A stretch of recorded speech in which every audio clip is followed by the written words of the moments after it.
Hello, everyone. I'm Berit Anderson, COO of Future in Review and Strategic News Service.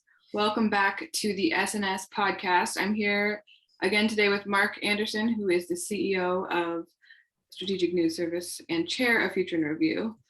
And we are here today to talk about a rather serious topic. It's not going to be as entertaining as our last conversation about cancer and HPV, but I think it is an equally important, if not more, it's a more important in some ways question, which is, are we currently, without knowing it, engaged in, as the target of, a biowar? So Mark, I'm curious to hear some of your thoughts on this, just to start. Well, this comes from a suspicion that you have and we have had for a while, that keeps rearing its head in different ways as new variants arise and as new diseases begin to pop up in multiple places at once that have for a long time thought to have been eradicated. Yes. So Berit, that I look for patterns in things. I probably don't think the way that many people do, but I definitely think in terms of pattern recognition. And so my discoveries have almost always been kind of aha moments when patterns start to build up. And I'll just say that, and our members at SNS are already aware that we have spent a lot of time investigating the cause or the source of the very first COVID-19 story, and we can talk a little bit about that. But we already have covered that a lot. Right. The moment that this pattern really broke for me was when Omicron came out. And we'd come back to that in a minute. But that's when I really became convinced that something horrible. Unnatural mutation of. That's right. Yeah. So you can go back to the original release, and without going into detail, I'll just tell you what I'll tell our listeners what we have discovered on our own, and then they can decide if they agree. But we unearthed the original research, which was done by a nice guy named Ralph Berit in North Carolina. We paid for it in the United States. And he wrote a paper about it. He published it with some other Chinese people, and clearly stated that it had been passaged, meaning there was a way of accelerating evolution beyond normal so that you would get exactly what you wanted against human targets, human tissue targets.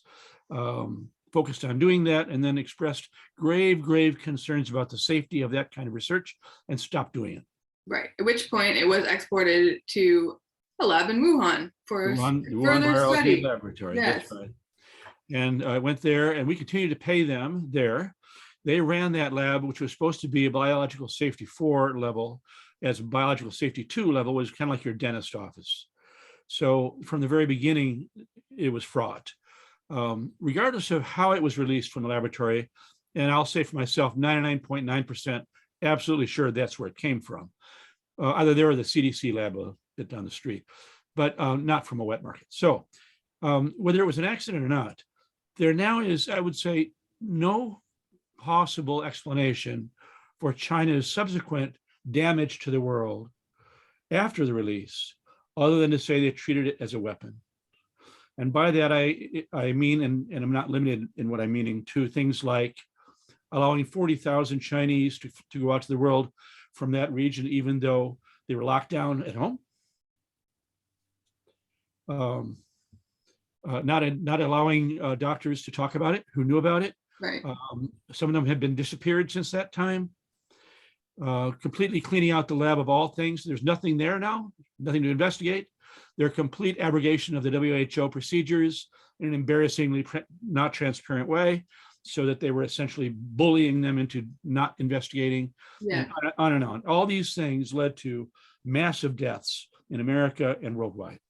So these are all things that we've talked about before, though. Right. Perhaps whoever's watching this may not have, but I'm curious to hear more about the Omicron perspective. So we knew that we could make this bug. And then Omicron showed up in South Africa one day, and all of a piece, you had a brand new variant, which had about 39 mutations in the one area that matters the most, which is called the spike, which is how they think is contagious, how it attaches to the human body, and all at once. Now, I've heard what I would call pathetic attempts by probably very nice virologists to try to game out how is it possible that when normally maybe you'll see one mutation, maybe two, and all over the entire bug, and here it is, 39 on the same place of the bug, which is the most dangerous part of it and the most likely to increase its contagiousness and its danger. So how could that possibly happen? And I won't bother you with the examples that have been given, but I'll say this, I believe they're not right and they're pathetic. And so we had a bug with about 50 odd mutations, 39 of which were all in the same area, the spike, and it appeared overnight. Mm. And I believe that anyone who was confused until that time about whether or not we were under attack would then have to go, yes.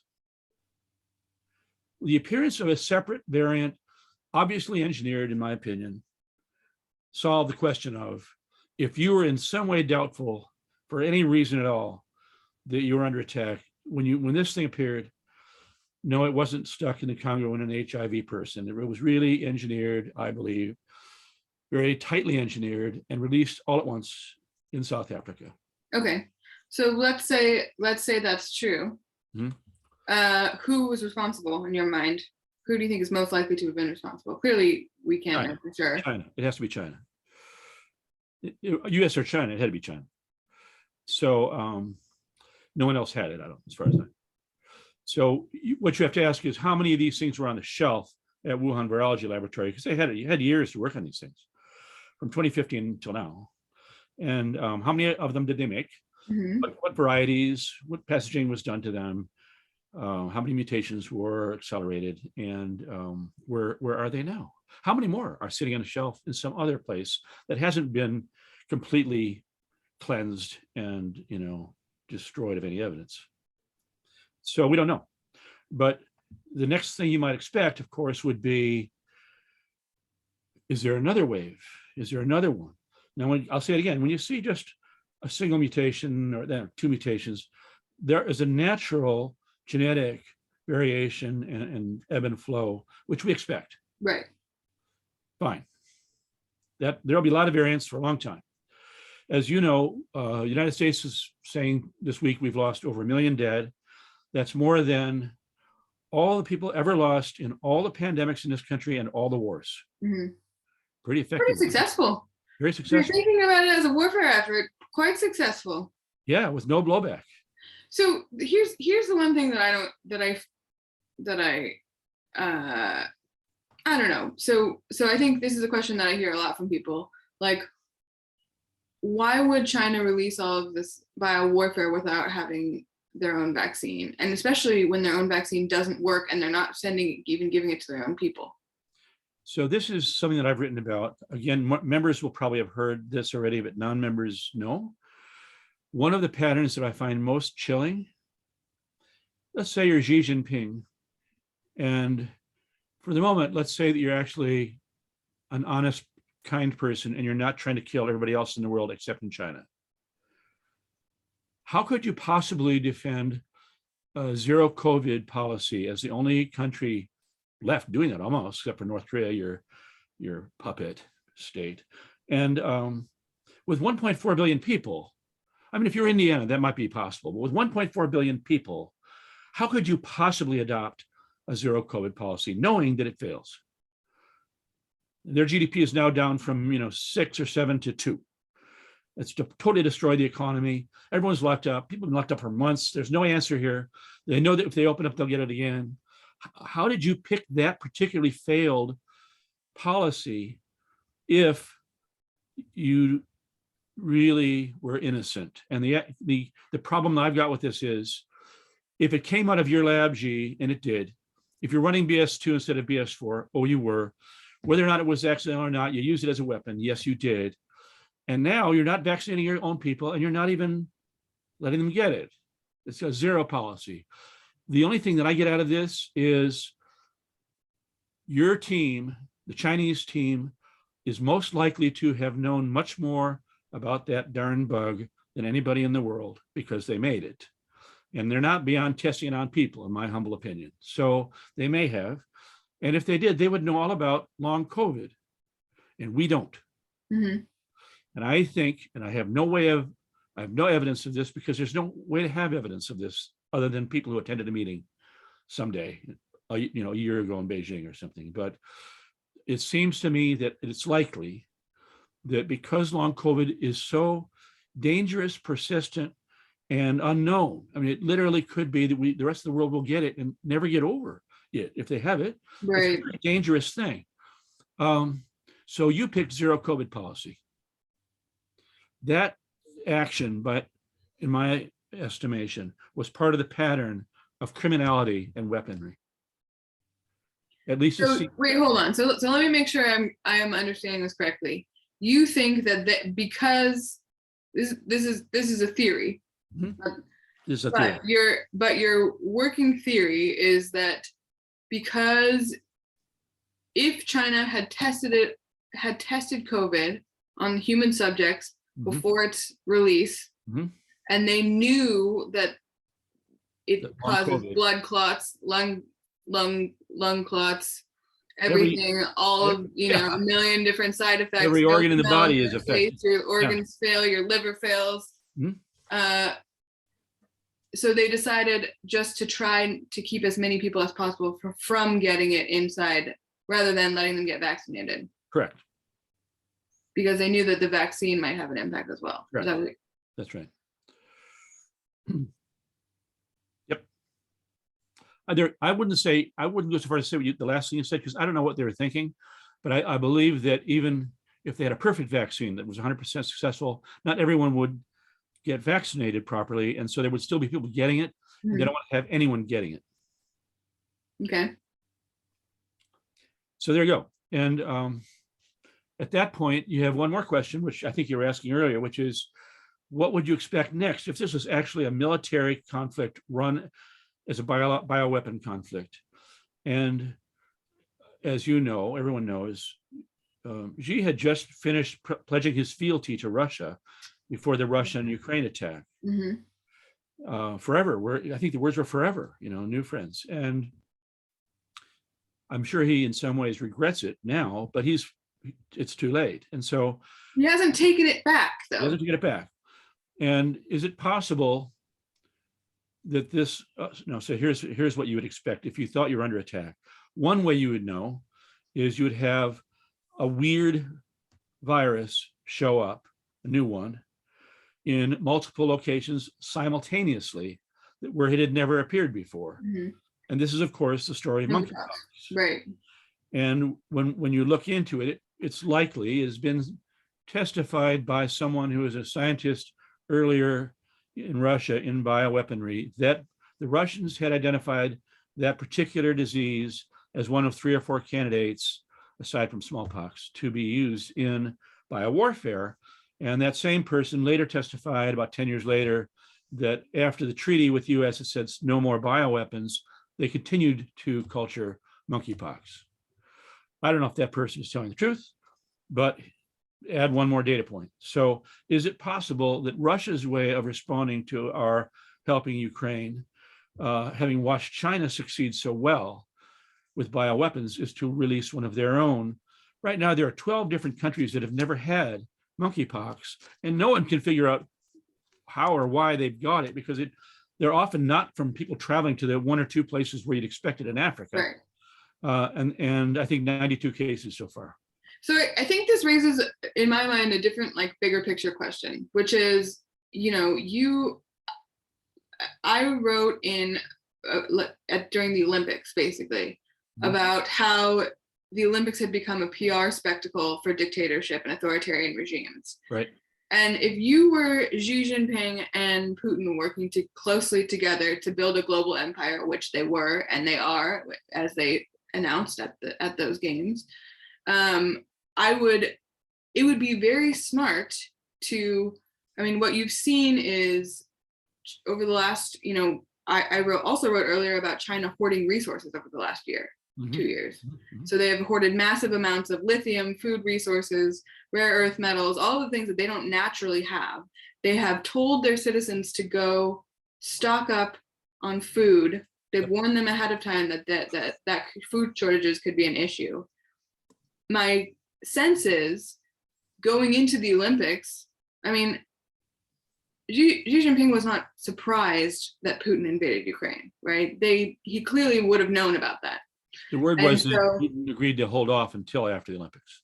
I think the Olympics was a big distraction, right? Like if the world's entire media and focus is on the Olympics, and you use that as this like announcement of your next great power empire, and then boom, suddenly when no one's really paying attention, everyone, they use that moment to invade Ukraine after a deliberate orchestration of the release of a massive bioweapon that's killed millions and millions of people around the world.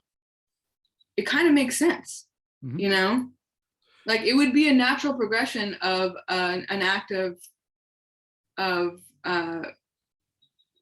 whatever the word is for war. Two kinds of warfare at once. War. Yeah, modern day definitions of war. Asymmetric warfare is what we call it. When you're on the side who is less strong in general military weapons, you choose other weapons which are information not warfare, attributable to you, and which can do a lot of damage. Cyber warfare. Information warfare in the US and across Europe, which leads to cyber warfare in the US and across Europe, which leads to bio warfare from China, which leads to an actual invasion. And by the time you make it to the actual invasion, people are so kind of frazzled by the overhaul of all of these things year after year after year that just seem to keep coming and keep coming and keep coming. Berit, I don't think there is an actual invasion. What do you mean? In Ukraine, there was. Yes. Sorry, but I don't think there's going to be an actual invasion of us.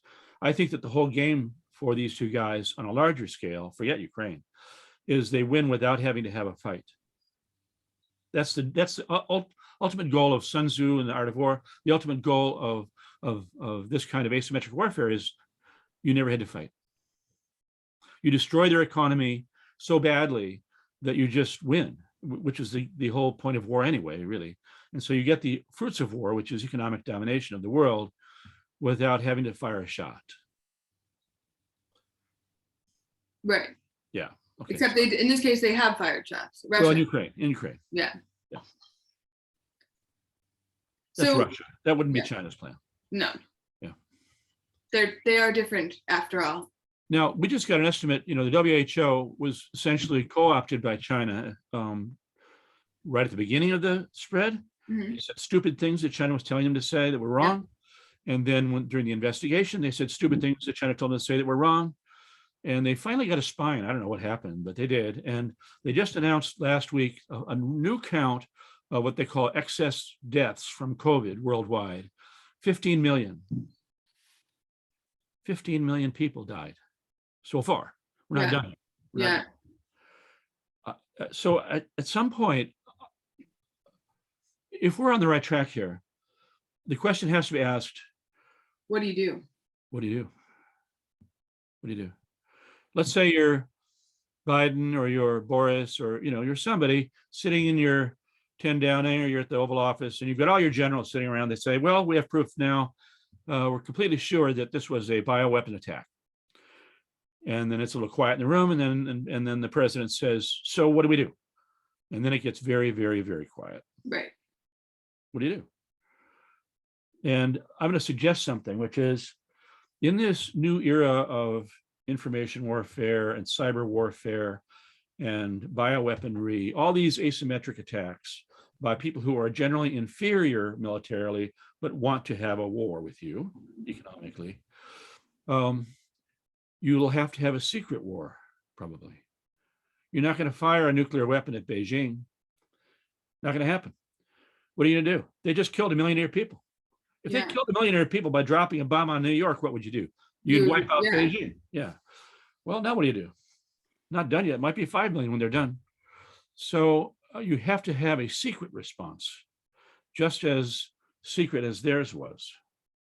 And how do you do that? I don't know, but that's a whole new way of understanding war, when war has to be fought privately. What if, okay, so here's another thing. What if you don't have to have a secret response? What if, I mean, because generally speaking, the information warfare, biowarfare, it works because everyone assumes that no one would ever do that, right? Like no one is on guard. No one is really thinking that like that's realistic. Everyone assumes that you're just overblowing things.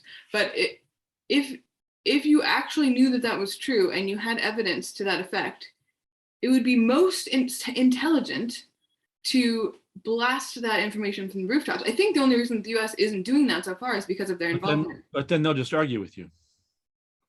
Then who cares if they're arguing with you? Well, no one, sticks and stones may break your bones, but names will never hurt me. That's an insufficient response. You need to kill 10 million people. If the majority of global power is on your side, mm-hmm. and you build an alliance of powerful countries that understand what actually happened, mm-hmm. and you don't do anything, then what? What do you mean you don't do anything? You have no response other than publicity. Then what? Then what happens? Well, I'm not saying publicity should be the only response. What are you saying? I'm saying it is important for everyone in the world to understand the true narrative. Oh, you're saying China's on a podcast. That is China's greatest fear. They monitor anti-Chinese dissent in the US using essentially like social media to make sure that no one is saying bad things about the Chinese Communist Party. Well, we just did.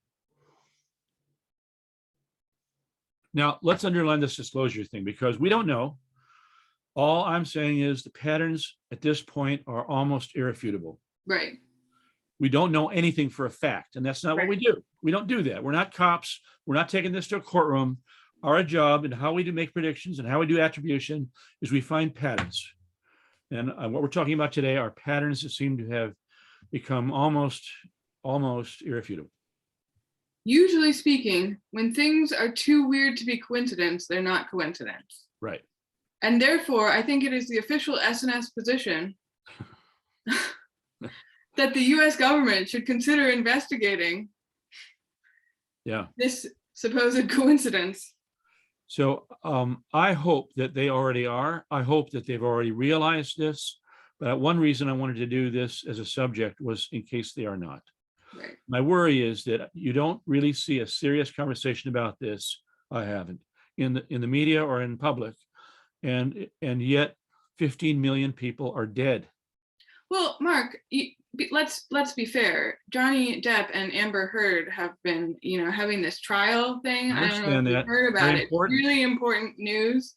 Yeah, we could talk about that. I don't know how you feel about that, but I have some things to share there. But, I think we're actually out of time for now, but I think we've covered our topic. So I'm going to wrap things up. But thank you very much for sharing your thoughts as usual. It's been a fascinating conversation. I hope it will help some of you out there think about differently or open your eyes to some of the ways that the Chinese Communist Party operates and that Russia operates, regardless of whether or not there is factual evidence to prove this specific claim. It is worth looking into all of these kinds of patterns as they come up. We hope this is not true, but we fear that it is. Yes. Thank you, Berit. Thank you, Mark. Bye-bye.